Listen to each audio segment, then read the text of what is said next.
And she texted me, went, "Mom, take that down. That's a hideous photograph." I refused, and she reported me to Instagram for bullying. And I had my page taken down. Hello, I'm JoJo Sutherland, stand-up comedian, allegedly.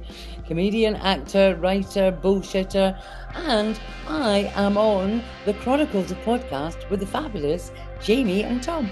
I am getting plenty of dates. Yeah, mainly from the NHS. Hello world, Wednesday 13 here. Hey, this is Tom Stade. Hello everybody, I'm Ronnie Ledrew. Yes, my friends, my name's John Mahon. What's going on, everybody? It's Tom. And it's Jamie. Welcome to the Chronicles of Podcast. Ladies and gentlemen, nays and thems, this week we are back with a brand new interview. This week's guest is an award-winning stand-up comedian. She has toured all over the world with acts like Jonathan Pye and even former guest Tom Stade. When she's on stage, no one is safe, especially her kids, it seems. She's fearless, she's funny, and most importantly to Tom, she's Scottish. Put your hands together for the Chronicles of JoJo Sutherland. Hey. I'm going to clap myself. I always love the introductions because I didn't know what you were going to say. And I sort of halfway through, I'm going, "Oh, who are they introducing? They sound great." And then I go, "Oh, they're shit." I mean, oh yeah. well, just back in the day. How's your personal Friday been, Jojo? What have you been doing yourself today? What have I done today? Do you know what? Fuck all and lots of it. It's really, I've gone and done the antithesis of what everybody else is doing today because I am literally just outside Edinburgh and the Edinburgh Fringe has kicked off officially. I was in Edinburgh yesterday and I did a gig at the Pleasance Courtyard and went and saw a show and went and seen a couple of shows actually. But today I've been in Dunfermline and I knew I had a couple of things because I've set up something called the Comedy Army, where I'm organising basically Live Aid but with comedy. It was an accident. I'll get to it. But yes, I knew I was recording this. And also I'm going to Paisley to do a gig for Des McLean. So I'm having that sort of one day off, one day on Ed Fringe experience. And I think so. I mean, it's only day 2, but I've nailed it. That balance. I noticed with Dunfermline, it's just hills. No matter where you go, you're just going up every time. Well, in Edinburgh, it's like that. Dunfermline, it's everywhere in Scotland hilly. We're just a hill. Scotland's just a hill of all descriptions and mountains and nevises and Monroes and all kinds. So it's like it kind of explains Scottish people, isn't it? Just it's a constant battle, uphill battle, being Scottish living in Scotland. I love it.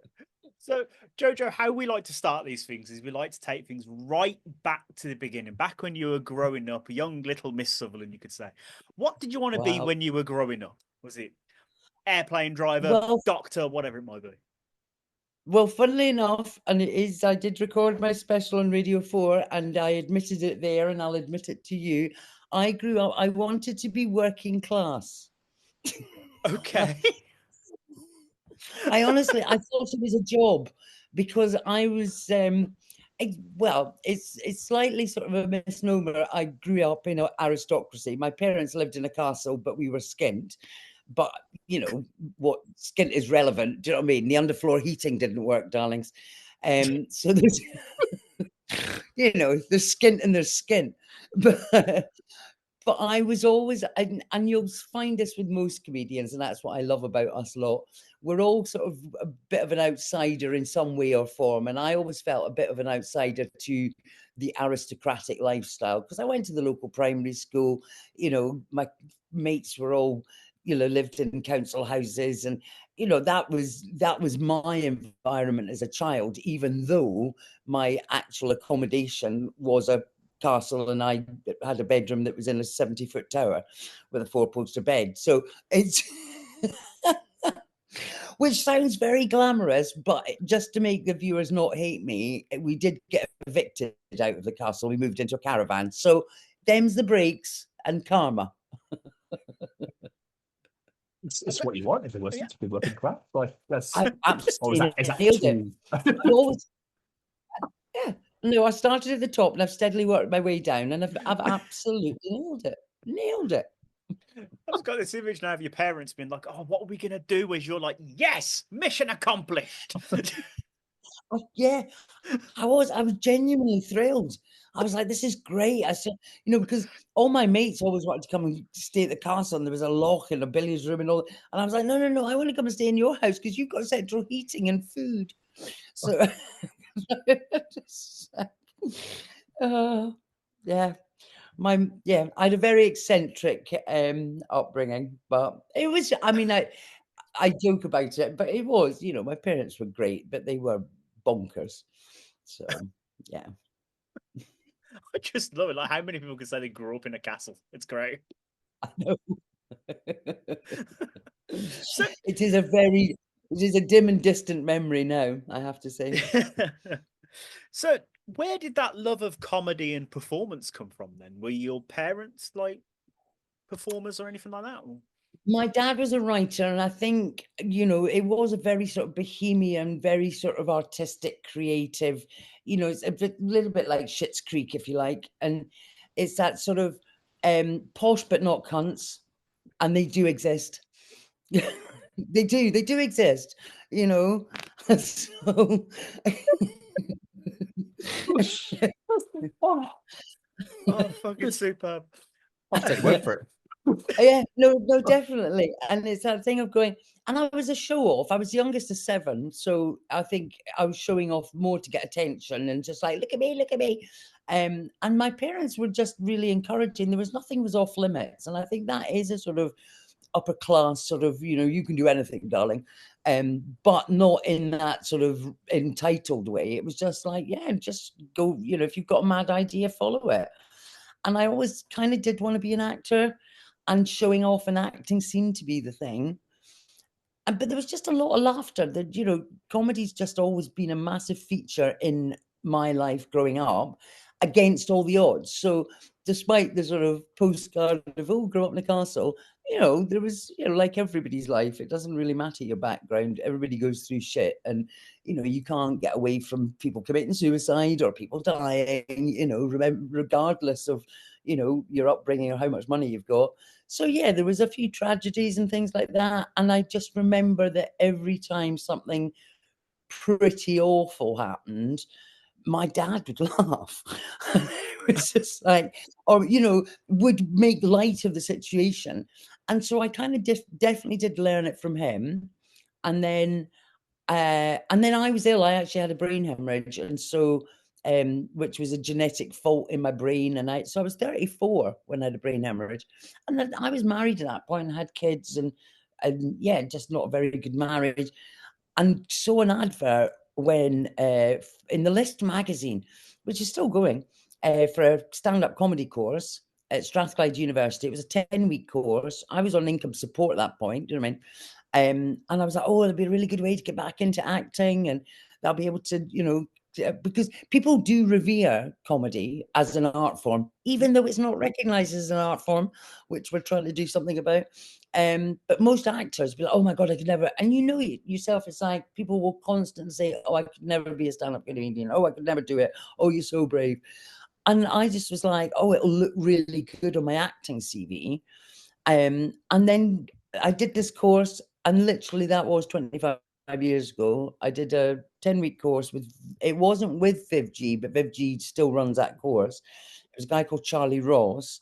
And funnily enough, Des McLean, whose gig I'm doing tonight, and I gig for him quite a lot, he was one of the comedians that came in to talk to us, on the course. We were like, oh my God, it's Des McLean.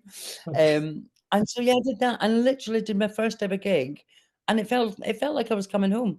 It was like, oh, it just felt, when people say to me, do you get nervous when you go on stage? I'm like, no, that's where I go to relax. That's my me time. I feel completely, people talk about safe spaces. That's where the kids can't phone me. That's where, I can call people cunts. It's just like, I can drink. You used to be able to smoke back in the day. You'd go on stage with a pint of lager and a fag and just let out whatever had pissed you off for the day and have a rant. And that's kind of how I started before I learned how to write jokes. I just went on and fucking emptied my brain out. But bleh, and that. I had slept very well that same evening. Oh, I sleep like a baby. People go home traumatized. But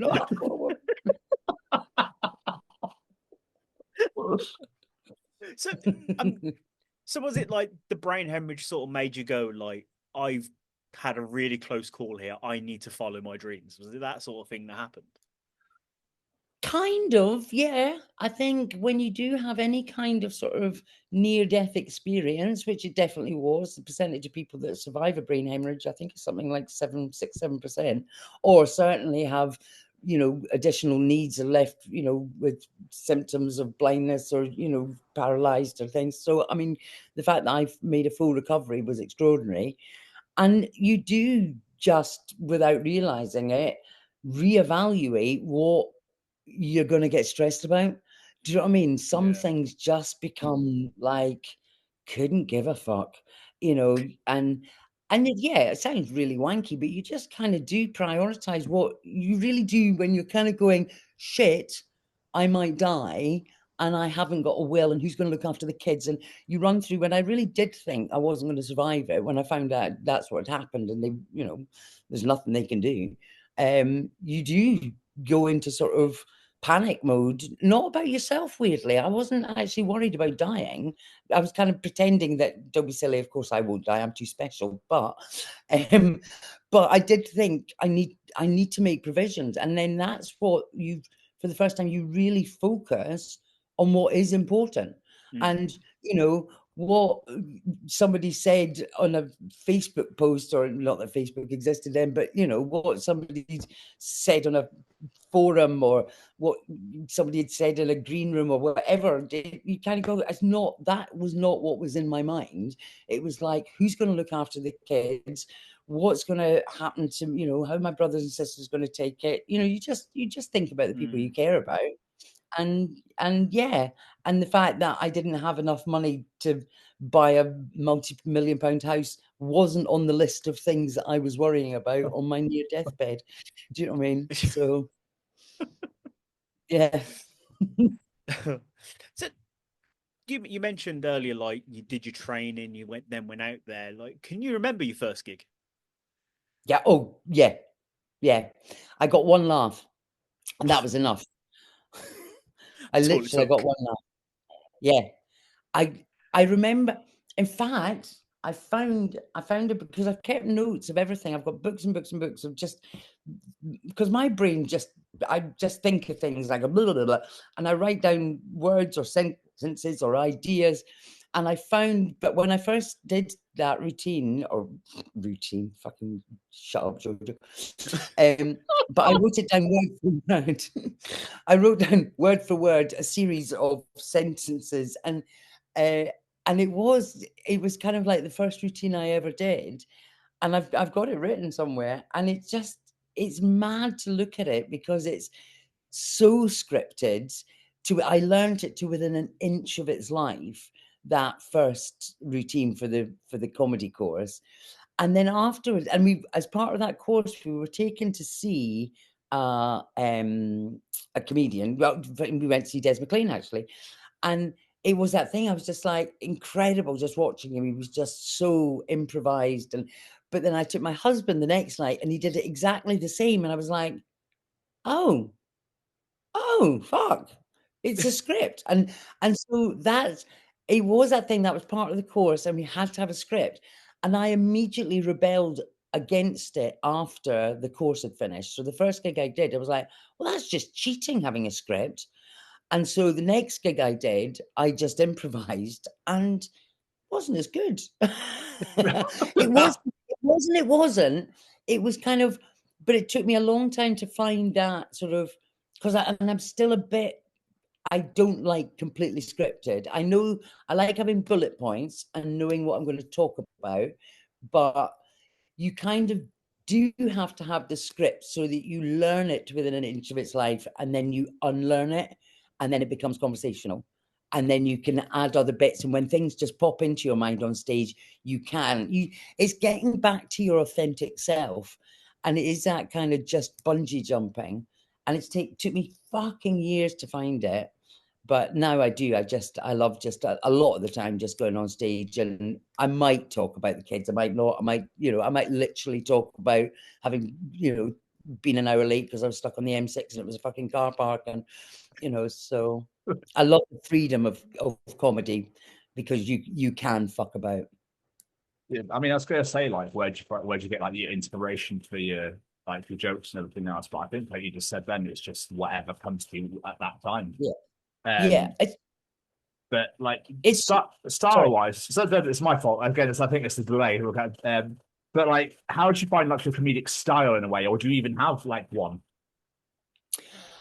I think it is. I said because everyone sort of has a persona, and I think mine's sort of badass mum.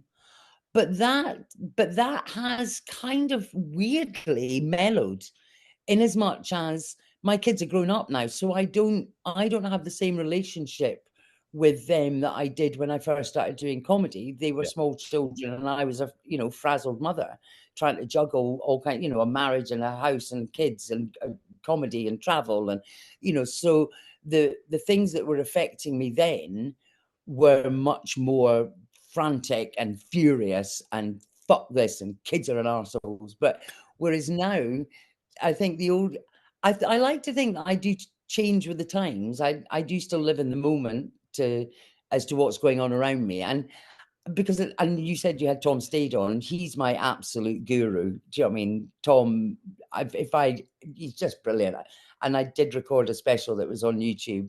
And it's like, if I ever get to be anywhere as good as Tom Stade, because he's fearless and but he has all the same hang-ups and vulnerabilities as we all do, but there's just something different about Tom. I watched him and we were talking about this the other night. He'll go and try new material, like he'll go on stage at Monkey Barrel or Stand or, New Act Night to try 5-10 minutes and it'll be dog shit. Right, there'll be maybe one good bit, but and the audience isn't going with it, and it's not going well, and he sticks with it, and it's like, oh, it's painful. And then you see that cunt 3 weeks later with the same stuff, and it is absolutely golden. And he just has an idea in his head, and he just goes out and does it, and it doesn't matter if it bombs. He hones it, and he thinks about it, and it's just a change of a word. And Tom and I spend hours literally dissecting one word, so madness. But he's the absolute master of it. Yeah, he's wonderful. We do love Tom. I think we've had him on like 3 times. He's just so funny. So funny. But you mentioned there, like, you are known for being the badass mom, for talking about your kids. I was like, as a parent, I was howling watching some of these clips talking about your kids. I was like, fuck, I wish I could say some of this about some of mine sometimes. But what do they think about it though? Well, do you know what? It's a really good question because sort of early on, especially my youngest, Finn, who gets the most of the bullshit, she gets it, hammers at it. It's that thing where, and I do the joke about her about Instagram, where I take it, and this is true. I took a photograph of them, and then she messaged, and I put it on Instagram saying Happy International Women's Day, and she texted me, went, "Mom, take that down. That's a hideous photograph." I refused, and she reported me to Instagram for bullying. And I had my page taken. I had it taken down.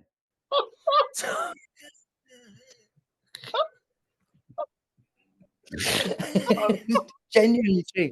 I didn't have my page, but I had the post taken. It was removed because there'd been a complaint from her about bullying, and they don't need any evidence anyway.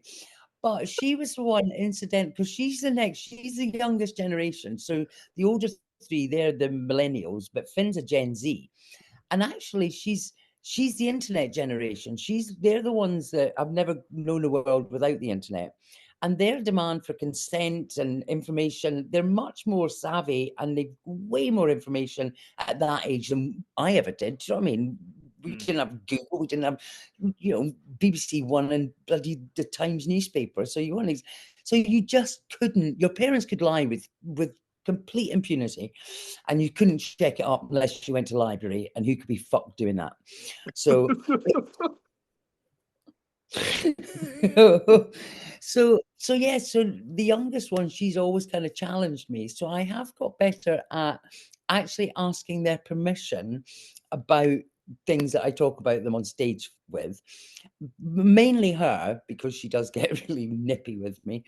But the older three, they all, you know what, they're comedy kids. So it's all based in truth. Sort of all the stories that I tell about Gilla and, Minge Watch and all this kind of stuff. It's all based on what actually happened. But like any good comedian, it's exaggerated. And so my children are exaggerated. The stories I tell about my children, they're exaggerated versions of my kids. In the same way, I'm an exaggerated version of who I am. I'm not like that. Well, I kind of am like that, but it's storytelling, it's exaggeration, it's effects. So there's truth in it, but that's the beauty of comedy. You get to put words into people's mouths and put them in places and situations that might not necessarily have happened, but the whole premise of it is real. But yeah, so the kids, and I think the youngest one now particularly, because it's her mom. So it's like anything. People, they can separate JoJo Sutherland, the comedian, to mum at home. And I think it's when they're pals, when I sort of did on Instagram and stuff and followers, and not people recognize me on the street, but sometimes, but their friends know who I am and they think I'm cool. And so I think it's that thing where Finn's like, my pals think you're really cool. So I think she can sort of see it from a different perspective as well now. And again, they can compare, going, oh, that's really funny about Finn. We know she's not that bad. So she's actually quite a nice kid. That Gilla joke fucking broke me. I could not. I was howling at that. So funny. So there you go. There's a perfect example. It's not me driving the car. It was my husband. I wasn't even there, and it was my son, and they were driving. So that story has grown, but it definitely was somebody. They were driving south, and it was sort of someone had written down the directions on a piece of paper, and so Rory was sort of reading them out. He's like 11 or something. He's just reading these, amongst us, like, right, what's next? What's there? Gilla, where the fuck is Gilla? But yeah, completely true. So super. So obviously, I know you say like a lot of your material is based on real life, but when it comes to actually writing material, do you have a process? Is it like dark and candlelit room, music on sort of thing, or is it just you got a notebook or apps on your phone when an idea pops into your head?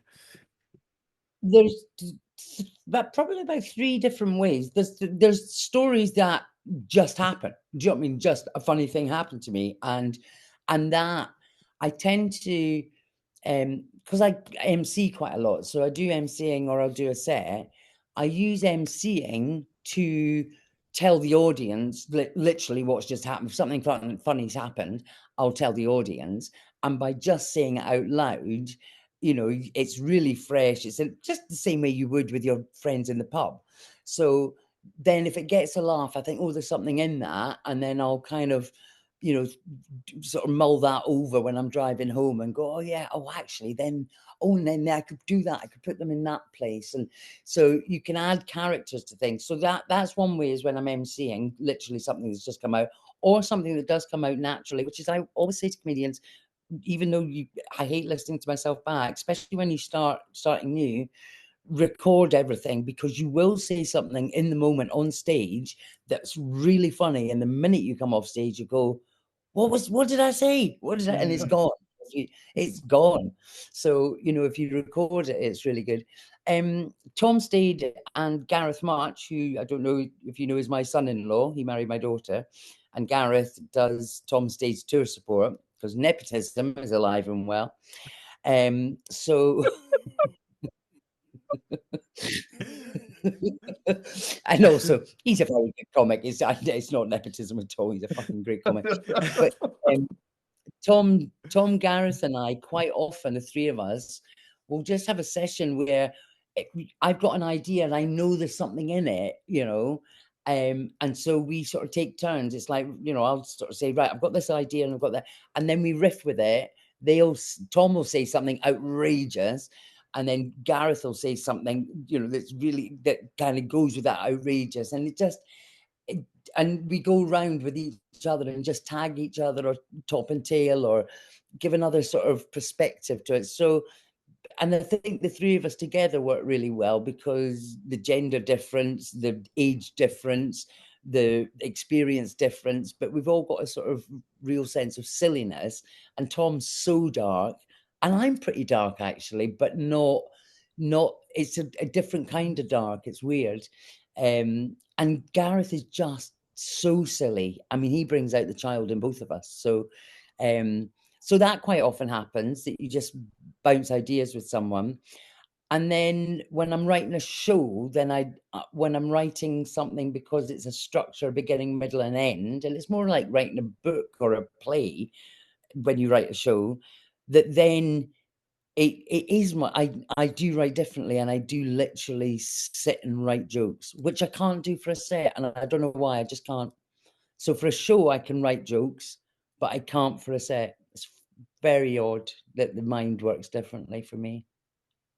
It's very odd. But you know what? You've been doing this long enough now. I think you know what you're doing, so I won't worry too much. I'm not convinced, mate. I'm really not. Every day I just go, who fucking told you were funny, you daft bitch?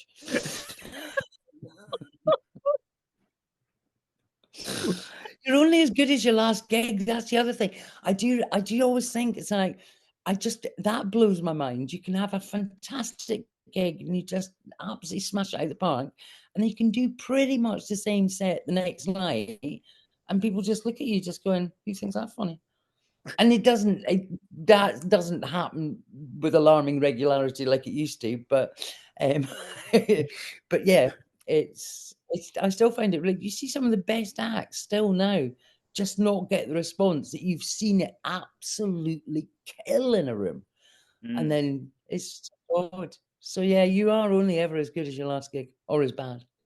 I think it's Catherine Ryan on her Twitter. She's got a brilliant thing saying stand-up comedian. Absolutely hilarious or absolutely terrible, depending on who you ask. I love Catherine. I think women in comedy has grown so much over the last 10 years, maybe. Like, do you still think there's a massive divide there, or do you think women are getting way more involved now and being, you know, like, especially on TV and whatnot? I think the boys are getting a bit of a fright at the moment. Not that it's the boys' fault. It's like turning a tanker. That comedy is one of those things that you've been told forever that women aren't funny, and clubs would only book one woman, and so women were sort of set against each other. When I first started, it's like, you know, if you saw the woman on a bill, you're like, oh well, fuck that set, I can't do the frog, or I can't do that. Do you know what I mean? There's only one woman on the bill. So you were always sort of, there was only one place for one woman, so you were competitive with each other. But in terms of, I've always said that audiences will assume a man is funny until he proves otherwise. They will assume that a woman is unfunny until she proves otherwise. So funny's funny. So it really is a level playing field once you've got there, if you see what I mean. But women do tend to, just because of judgment, because in the first 30 seconds, people will judge you. That, I mean, I remember going on stage before I had even been introduced. Somebody saw it was a woman. Oh, fuck, it's a woman. I haven't even been introduced. I haven't even opened my mouth. So we've always been coming from one step back. And again, I think it's a sort of psychological or whatever, but I've just always loved that challenge. I've always had that, I'll fucking show you. You think I'm not funny? I'll fucking show you. And if you look at women that are like, you know, Jo Caulfield, Zoe Lyons, Janie Godley, R.I.P., JoJo Smith, Kerry Godliman, you know, just all of these phenomenal women that just wouldn't, Jane Mackay, just wouldn't take no for an answer, just like, fuck off, I'm funny. and then just, and I think that has led to sort of more, but people like Catherine Ryan, who's absolutely brilliant. I definitely dressed like, sort of big hair and on with a pint, and sort of went on with quite a mask. A lot of these us women from that time, sort of masculine energy. Whereas I really love watching women who have that feminine energy, but are just as fierce.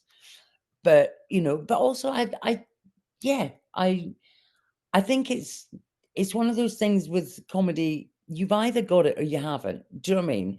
And you can either do it, you can't do it. And I really am against you've got to have women on, you've got to have this on, you've got to have funny fuckers on.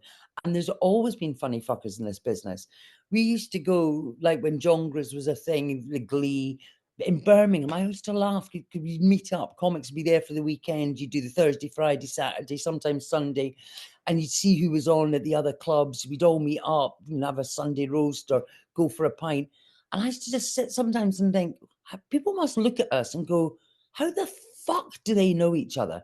And this is, I'm genuinely, Chris McCausland, blind. Tanya Lee Davis, little person. Junior Simpson, black. Me, Vladimir McTavish, fucking ancient. You just going, or a young kid, just this group of absolute misfits. And that was it. It's, Jonglers, for all its faults, I mean, those lineups were so diverse. So and I'm not saying that there isn't, an issue with booking women and booking diverse acts. But I think we've slightly tipped over into that being the first reason to book, rather than looking at actually what the material is. Because I've seen, you could have, 4 blind people on, but they're all talking about being blind. Fucking dull. Yeah. Do you know what I mean? Same as having 4 women on. Do you know what I mean? It's or 4 straight white blokes. I get it, but it's that thing. So that's the industry. That's not the comics. Yeah. So the industry and the system has to change, and it has, and like everything, the pendulum has to swing so far.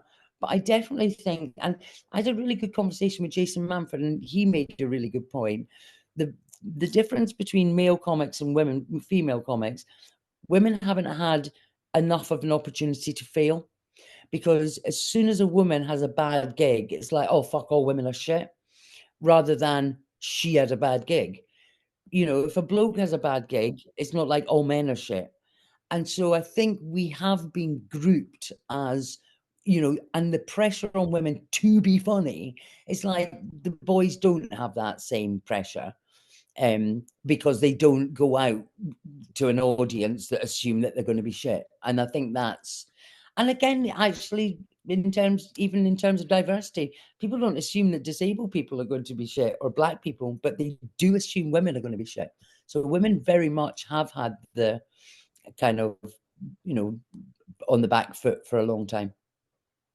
Absolutely.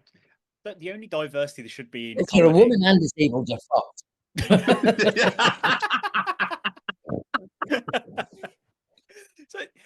So well done, Rosie Jones. Yeah, that's it. I couldn't think of a name then. Yeah. Do you know what I mean?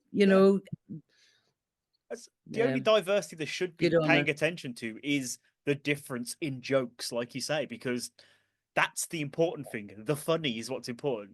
Like, yeah.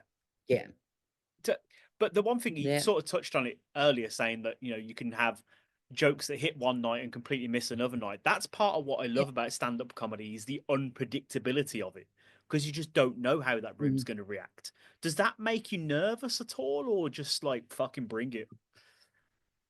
Yeah, I mean, it does now, bring it. And actually, sometimes I really love it when it dies in its arse. I'm like, oops. Ooh, that didn't work.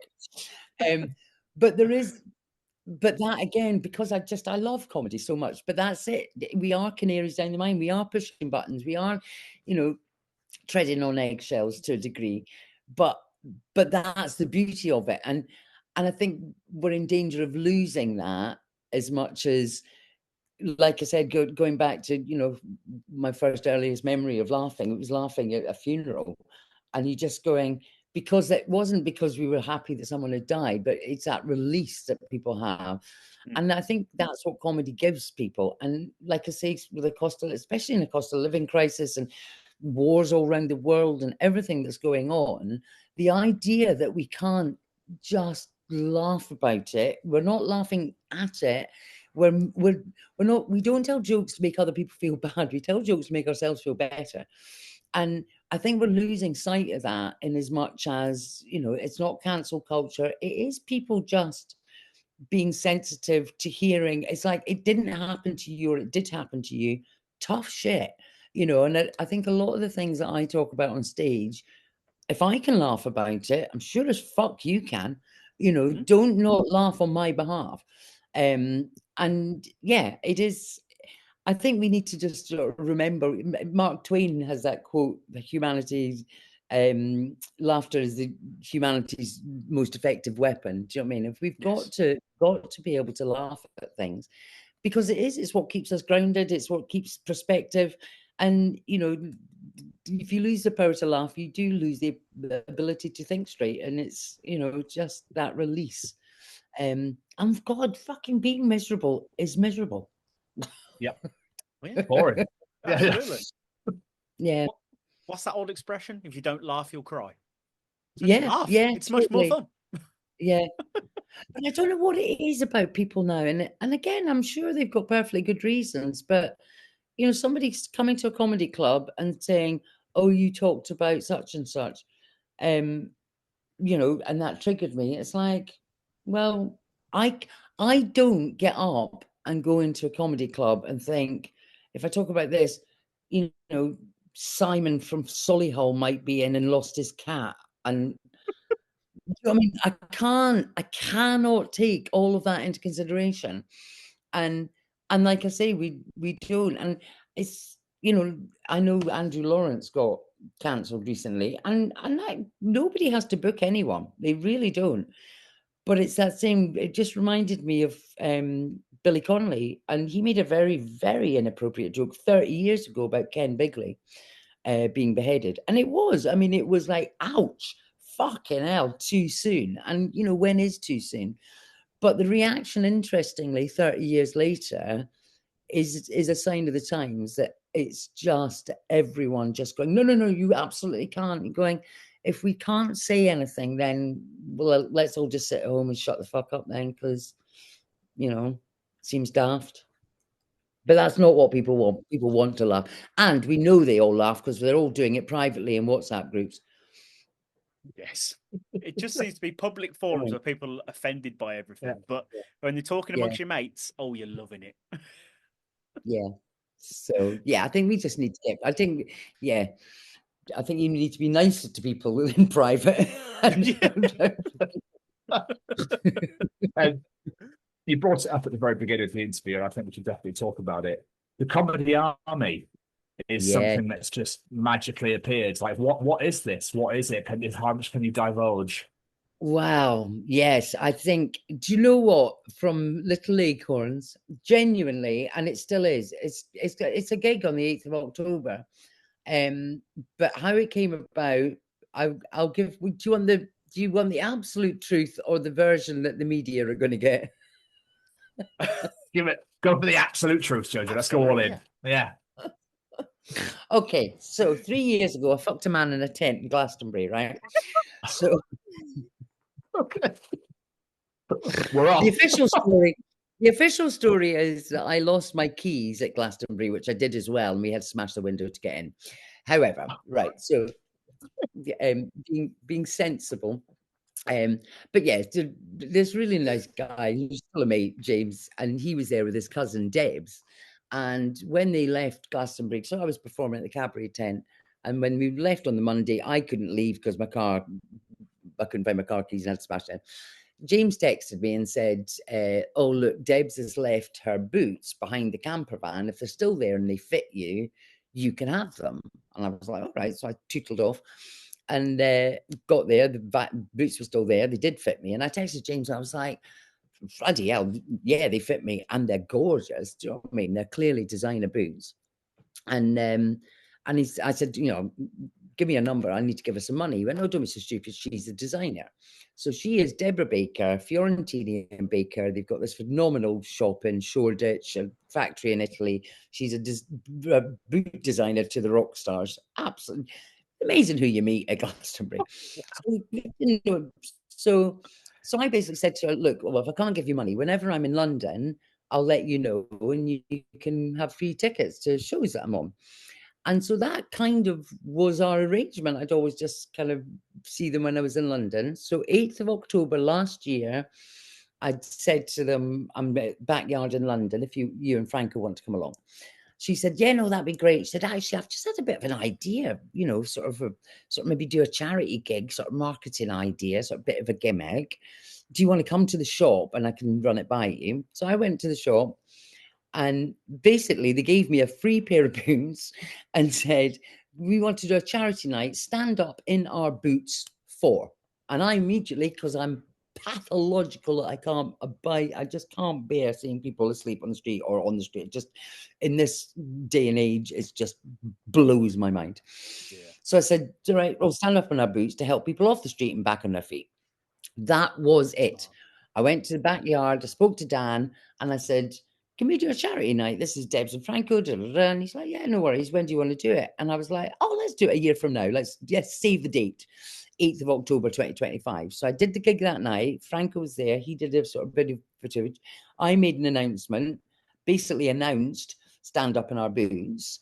And then coming back to Scotland, I was on the train and I was like, well, if it's a bit of a gimmick, then maybe I could just book comedy clubs.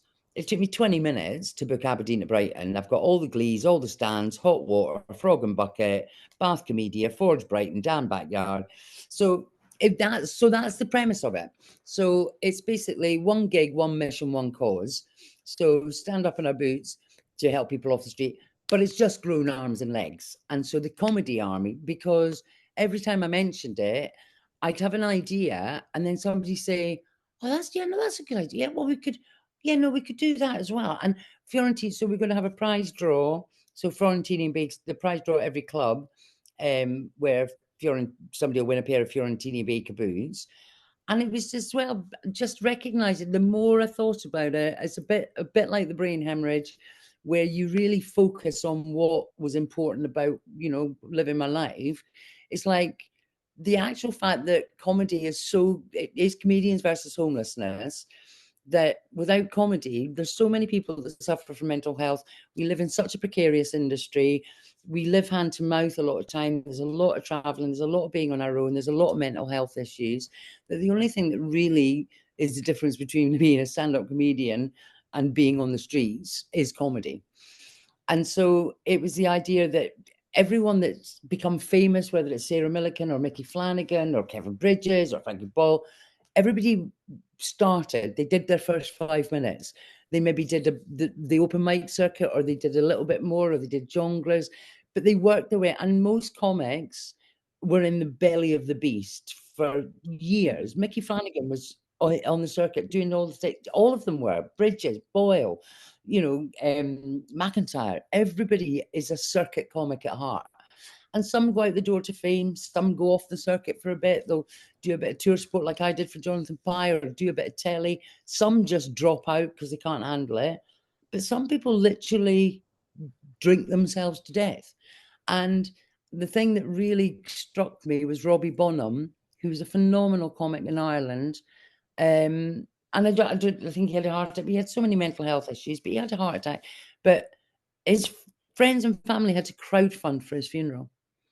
And I was like, there is so little different. And it's basically, I'm asking every comic to come home for one day to raise money for people, because without comedy, it could be you. It's the reverse of the national lottery, innit? It could be you. And especially now, and I think the world's such a kind of fractious place, but essentially it's just one gig. But what I'm doing on the 18th of August is I'm doing a snapshot in Edinburgh at Meadowbank Stadium. I've got comedians versus homelessness football match. We're playing street soccer. Then we've got a workshop because we want to use comedy as a tool to aid mental health. So we're doing a Move by Laughter workshop. Then we're having a gala gig, and then we're having a film screening of Filth by Irvin Welsh. So yeah, so on the 8th of October, we've put on 14 gigs, but anybody's welcome if they want to put on a gig on the 8th of October and give them money. We've got the Passage in London and Simon Community Scotland. The work they do with people and homeless, the statistics are terrifying. If you look at the homeless population in Edinburgh, 100 people a night, just nowhere to even sleep. And particularly poignant in the moment that our city is filled up to probably about 1.5 million extra residents. And at the biggest arts festival in the world, with creativity and laughter and joy, that people are literally walking over the homeless and not even in their own city, they're not even recognised. So yes, so I'm doing a big event on the 18th of August to publicise the 8th of October. And I do want to do it around the world, but the announcements will be thick and fast, but you won't know who's at the comedy clubs. It'll be a secret. But yeah, Aberdeen to Brighton, stand up in our boots to help people off the street and back on their feet. Boom. Incredible. That is absolutely. Oh, love it. I can't just, but you know what? It's an idea, and it's and it might end up there'll be fucking 4 people at the gig. I've no idea. But if the goodwill and the amount of people that have come on board to make this happen is anything to go by, then yeah, and all anybody has to do on the 8th of October is I've basically accidentally organised Live Aid with comedy, or comic relief, but you don't have to bake a cake. You literally, all the audience has to do is go to a comedy club and have a laugh. But there will be the fact that it could be you, and I want to show a little film in each club. Every club there'll be a prize draw for to win these boots, but there's also be a short film, which won't be like, oh, Malala went to a well and there was no fucking water, boo hoo hoo. It will be, because it is. It's like because this isn't charity. It's about holding a mirror up to society and saying, don't patronize these people. Oh, well done us. We've given them a blanket and a sleeping bag. And oh, don't give them any money. Fuck off. This could be you.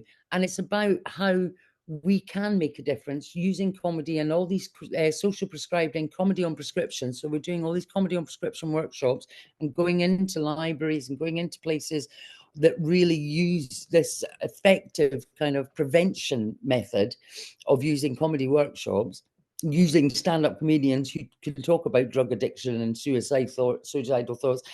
But the whole idea is that we show a film. There's a guy, particularly a guy called David Tovey, who was a top-class chef, cooked, chef for the Queen, was in the military, was in a 5-star restaurant. And, chefs are a bit like comics, they like to, knock the drink and the drugs, and, they live a fairly kind of high octane life as well. And he had a stroke and then, lost his job, tried to keep doing it, then ended up homeless, sleeping in his car, absolutely had another stroke, just awful things happened to him, and suicide attempts. And he tried to kill himself in a park, and he was caught by somebody. He was trying to overdose with heroin. And from that, he did a sort of therapy workshop using art. And he's literally just had his exhibition shown at Saatchi and Saatchi in London with Prince William, who's the patron of the Passage.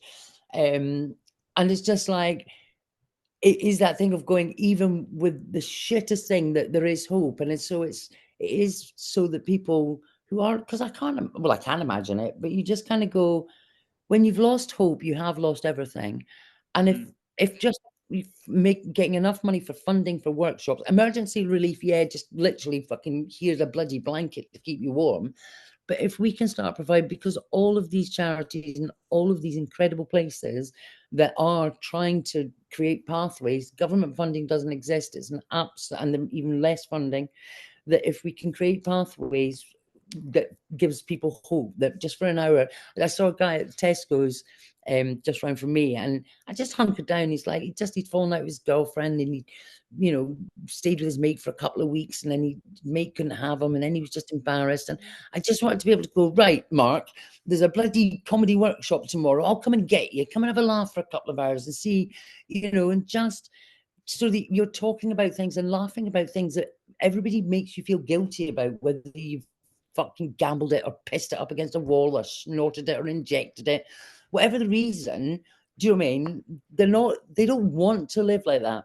So yeah, sorry, I get really carried away, passionate about it.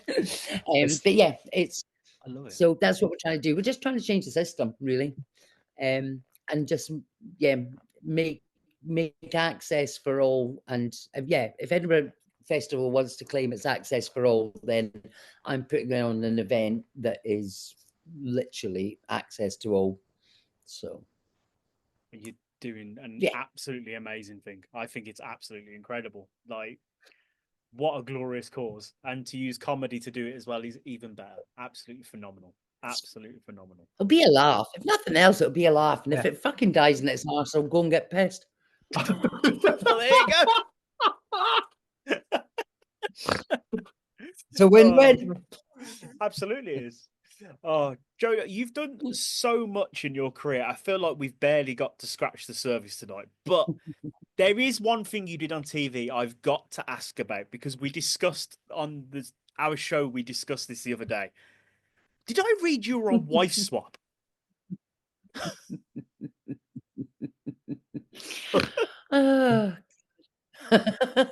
Yep, that was me. Actually, that was my show last year, was about that. Yeah. I wish you were my mum. Careful what you wish for. Well, yeah. I'm going to, and she can't, she's not here to defend herself, so I feel quite bad. But that was that fucking bitch, Janie Godley, got me into that. She genuinely, they asked Janie to do it, and she was like, oh, absolutely no way, asked JoJo. So, and you know what? This is genuinely true. So I loved Wife Swap. I thought it was brilliant. Absolutely amazing. But they're the same people that make Faking It, or were. And when they phoned up, I was like, yeah, I really love your program, but we're not confrontational, blah, blah, blah. And this is the ego of a comedian. They were like, no, we're changing the format.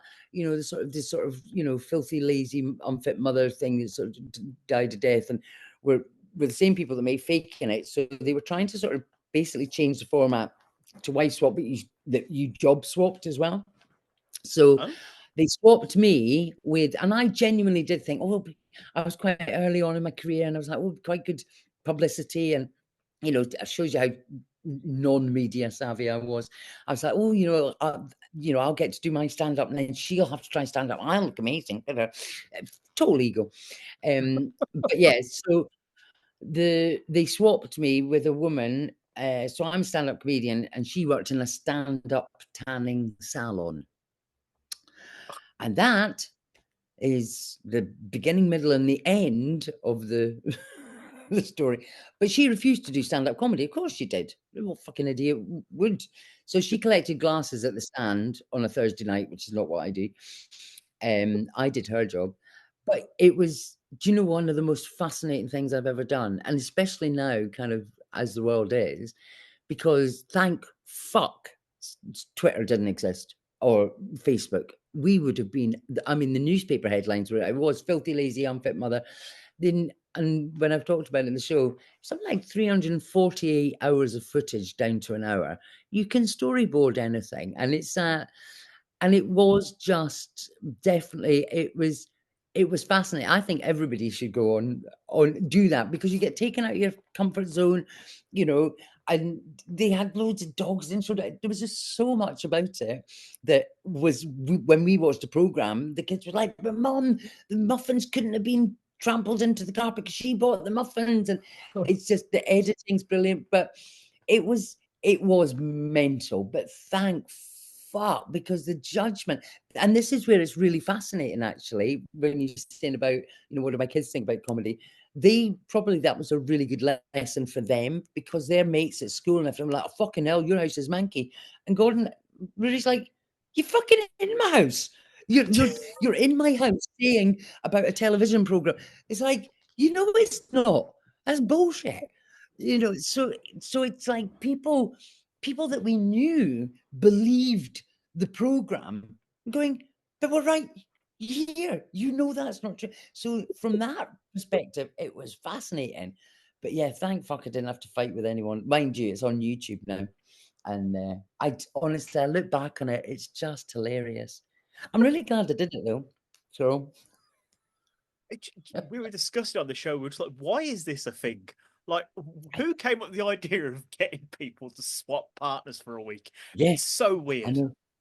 It is, and it's sort of reality television, but all that reality television stuff it really is that sort of just judging people from afar, isn't it?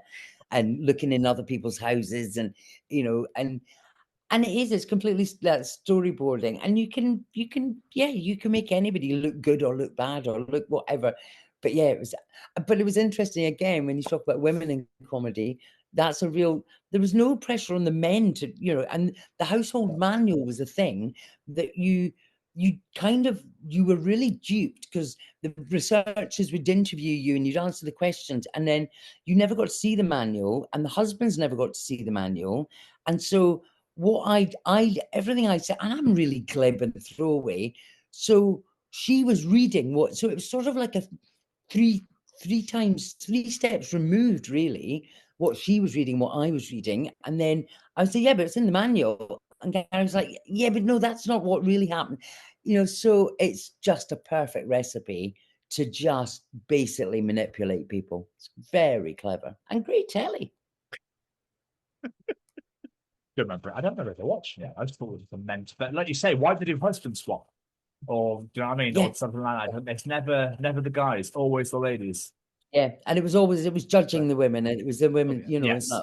Yeah, very, Oh, very. you haven't cooked, and you haven't cleaned, and you have like, well, why don't you fucking do it? Yeah. But also, just people live different lives. I couldn't live her life, and she couldn't live mine. But no one's fucking asking her to. Do you know what I mean? It's that thing. That's what the program was doing. It's like, well, you should live like her. I don't fucking want to live like her. That's why I live like this.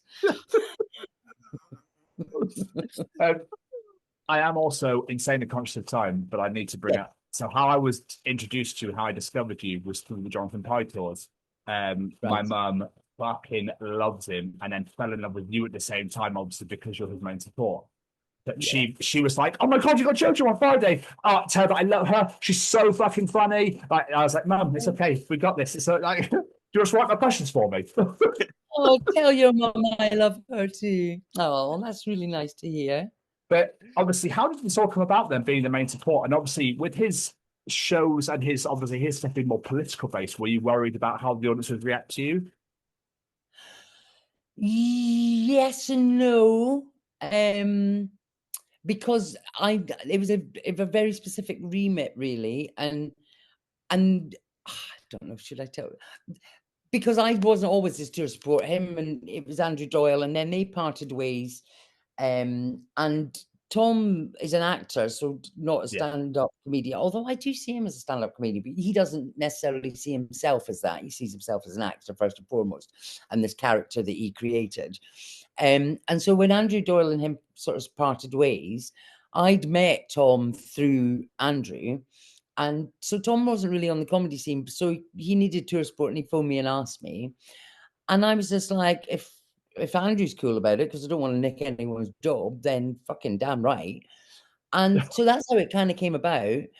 And again, I didn't know him particularly well. I loved it. I was like your mum. I fucking loved this stuff. I was obsessed. And this is before he went viral. And I just absolutely loved it. And the first night, and I was nervous because I didn't know him particularly well. He is very political, but he was nervous in as much as he's not a stand-up, he's very scripted. So he wanted me to, you know, to say cunt, to do something a bit political, but to make them laugh, warm them up, find out who was in the audience, basically age demographic. So I had a very, amongst my jokes, very specific remit of information that he wanted to get out of the audience through me. So that was kind of, so knowing that, and kind of, and tour support is that. No one's there to see you. So even if, as long as you're a bit not shit, then, you know, it's fine. So but the first night, and I was nervous, and and he plays big theatres, and the first night, and it went well, and I sort of was like, all right, okay, they did like me, and it was like he was happy with what I'd done. And the second night, I did okay, and he was still quite nervous, and his second show didn't go particularly well, and it was Birmingham. It was a fucking massive, that theatre there, huge theatre, and it didn't go particularly well. And he came, and so when I go on stage, I'd come off stage and I'd go and I'd go, right, there's, the majority over 50, they got the joke, or I can't say, they're thick as fuck. No, but I would be like, they don't mind cunt. They did bulk a bit at that joke. And so, they're a bit sensitive about this, that, next thing. So I give all my feedback. So the second night I did that. And so we were getting on, but he didn't do particularly well. And he came off stage and he just looked and he went, what did you think? And I went, wasn't great, mate. And he honestly just looked at me and said, I fell in love with you. He's like, you just because I just didn't bullshit him. And he's like, I just knew as soon as you didn't bullshit me that we were going to get on really well. Because he was like, I didn't know how it was going to work. And he was like, oh, and I was like, that wasn't great, mate. And he just laughed because he was like, but yeah, that's what you need from a tour support, is you need someone to be honest with you and have your back. And because what he does for fucking an hour and a half is exhausting, really mentally taxing. So yeah, no, I love doing this tour support, and yeah, it's great. And I don't give a fuck if they like me or not, but they do tend to like me. Yeah, well, we loved you. So we absolutely love it. And we're looking forward to doing it all over again whenever that, if there's another one again in the future, seeing you again, Jojo. Or if you tour yourself, might I add, I will. I thought about that, and do you know what? Nah, I can't be asked. No, that's fair. No. Nah. No. It's just like doing the festival all year round, just looking at your ticket sales and going, oh, fuck, I've sold 20. Do you know what I mean? So how was 2000 Trees? Loved it. That was the first time I'd done it. And yeah. I'm sort of late to festivals. Again, sort of that was a misnomer. I remember Brett Vincent saying to me, because he got really pelted for not having enough women at, because he books truck and tram lines and altitude, and he got been given a hard time for not booking enough women. And I said to him, I fucking do it. And he's like, would you? Yeah, fucking absolutely. I said, you've got a bad rep for not booking women. He said, it's not that I don't book women. He said, I ask women, they just don't want to do it. And I was like, well, that's a different story then, isn't it? And I said to Jo Caulfield, I was like, have you not done breastfeeding? She said, absolutely not. I don't want to fucking stay in a tent. Fair enough. And so again, maybe ladies don't like camping, but I fucking love it. But yeah, so I was quite late to doing festivals, and I just adore it. I've done Glastonbury, truck, tram lines. I'm doing Kendal Calling on Sunday. Yeah, it's fabulous fun. So good. It's a good laugh. So yeah. Hopefully get back to tram lines. Not tram lines, Trees Festival. Yes. Which I thought was called the Cheese Festival at first. 2000 cheese. I wish there was. Yeah. I know. I'd have gone for that. Yeah. Not in that heat, but I still would have had it. Oh, yeah, good point. That was. I was annoyed that I hadn't organised to stay over, but I had to be back in Scotland the next day. But yeah, no, it was such good. And again, just the atmosphere, and a lot of it is to do with, because Richard, just the way that you're treated, you just made to feel welcome, and just the whole vibe of it, just that makes such a difference. And everybody's just really laid back, and other comics watching the other comics, and it was just a really nice, real camaraderie. And it's nice I hadn't seen Kai Humphries properly for ages, and just hanging out with him, and we went and queued and got something to eat, and then sat in the grass and just played. It was bloody lovely. So had a pint or two. So we absolutely love 2000 Trees. Obviously, Jojo, we are conscious of time, but before we do let you get out of it, what have you got coming up that you can talk about? Obviously, you mentioned the Comedy Army stuff. Is there anything else you've got coming up you can talk about? That's kind of it. I have put a lot of focus on the Comedy Army and organising that, but just gigging. I'm still so the Edinburgh Festival this year, I'm not doing a solo show, but I'm doing loads of spots. I'm emceeing a thing called the Provocateurs. I'm doing the Cabaret Pleasance Bar. I'm doing Best of Scottish Lake Club.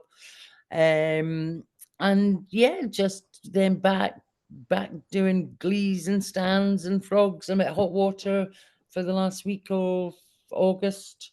So yeah, just wherever anybody wants me, I'll still go. I was going to go back and do Perth, Adelaide, Melbourne Comedy Festival next year.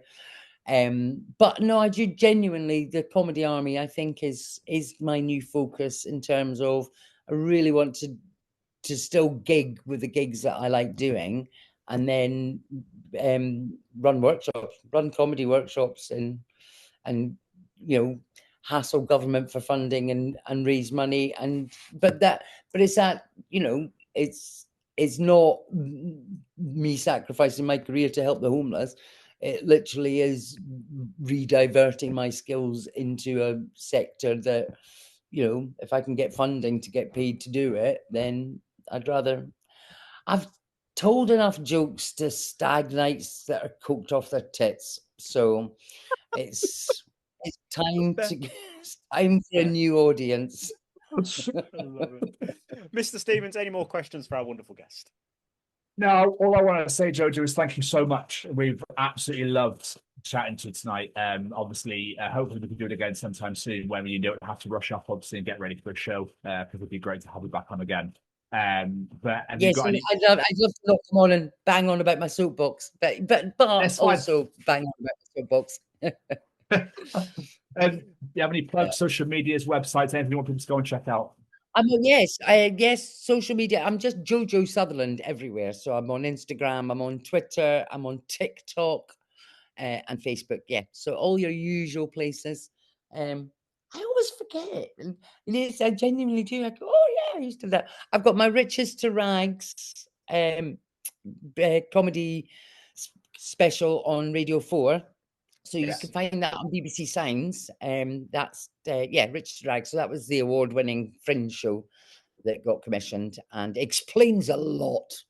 And then on YouTube, my Growing Old Disgracefully, which is about the shagging in the tent in Glastonbury. That Growing Old Disgracefully is on YouTube. And I should, if Mason Stade gets his finger out of his fucking arse, he filmed my last year's Fringe show, which was I Wish You Were My Mum, Careful What You Wish For. So he does, I saw him yesterday, which is Tom Stade's son. So yes, he says he's going to, in fact, I have to send him something. But yes, that should be coming out at some point. So wonderful. I look forward to seeing it. Absolutely brilliant. Jojo, guys, honestly, I've really loved this. Thank you so much. Pleasure, absolute pleasure. I hope the show is phenomenal tonight. I'm sure you'll slay as you always do. Well, what can they do? Fucking fire me? No. Incredible. Thank you so much for spending your time with us tonight. I really appreciate it massively. Enjoy tonight, and hopefully we'll catch up soon. See you later, guys. Take care. Take care, Jojo. See you later. Thank you so much. Bye-bye. Bye.